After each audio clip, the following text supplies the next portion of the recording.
আমাদের প্র্যাকটিস ক্লাসে আমাদের প্যাসেজগুলো সলভ করা এখানে বারবার কমন পড়ে, আজকেও কমন পড়ছে। আজকে টিম ওয়ার্ক দিয়ে প্যাসেজ 2টা আমরা পেয়েছিলাম, সেই প্যাসেজটা আবার কমন পড়ছে, সেটা প্র্যাকটিস ক্লাসে আমরা অলরেডি সলভ করাইছি।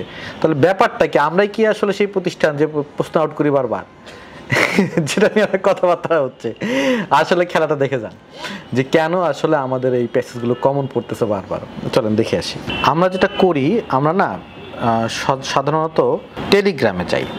আপনি টেলিগ্রামে যাবেন, গিয়ে দেখবেন যে রিয়াল এক্সাম পেপার, তারপরে রিয়াল এক্সাম পেপারস, এরকম Real exam IELTS, Real exam papers, এরকম না অনেকগুলো টেলিগ্রামের গ্রুপ আছে। আমরা যেটা করি, আমরা যে রিসেন্ট প্র্যাকটিস ক্লাসে যেগুলো সলভ করাই সবগুলো এখান থেকে নয়। এই যে রিডিং প্যাসেজ 3 আজকেরটা চলে আসছে এখানে আপনি ক্লিক করলে পাবেন আর কি। তো এইগুলা হলো আপনি ফলো করতে পারেন। আমরা এটা ফলো করি এবং এখান থেকে কোশ্চেন্স নিয়ে রিসেন্ট কোশ্চেন্স স্টুডেন্টদেরকে সলভ করাই। আর যেটা করিয়ে আমরা আরেকটা ওয়েবসাইট ফলো করি, মিনি আইএলটিএস নাম। দেখেন আপনাদেরকে দেখাই, আপনারা যারা বাসায় বসে পরীক্ষা দিচ্ছেন তাদের জন্য এটা খুব ইফেক্টিভ হবে।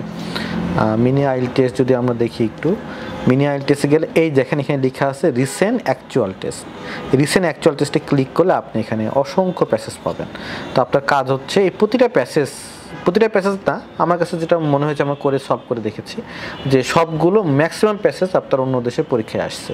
এইটা আসছে, দিস ওয়ান আসছে, এখানে 1 2 3 4 5টা 6টা 7টা 8টা এটা আসছে, এটা আমি শিওর না। এই প্যাসেজটা আসছে 9 10, এটা কয়দিন আগে আসছে 10। তাহলে এখানে প্রায় 14টা প্যাসেজের মধ্যে 10টাই আমি জানি যে পরীক্ষায় আসছে। কারণ যারা বাসায় বসে পরীক্ষা দিচ্ছেন, বাসায় বসে যারা প্রিপারেশন নিচ্ছেন, তাদের জন্য যেটা টিপস থাকবে সেটা হচ্ছে আপনারা এই কাজটা করেন, টেলিগ্রামের এই গ্রুপগুলোতে জয়েন করেন, আর আপনারা এই মিনি আইএলটিএসে গিয়ে প্র্যাকটিস করেন। হ্যাঁ, থ্যাংক ইউ ভেরি মাচ।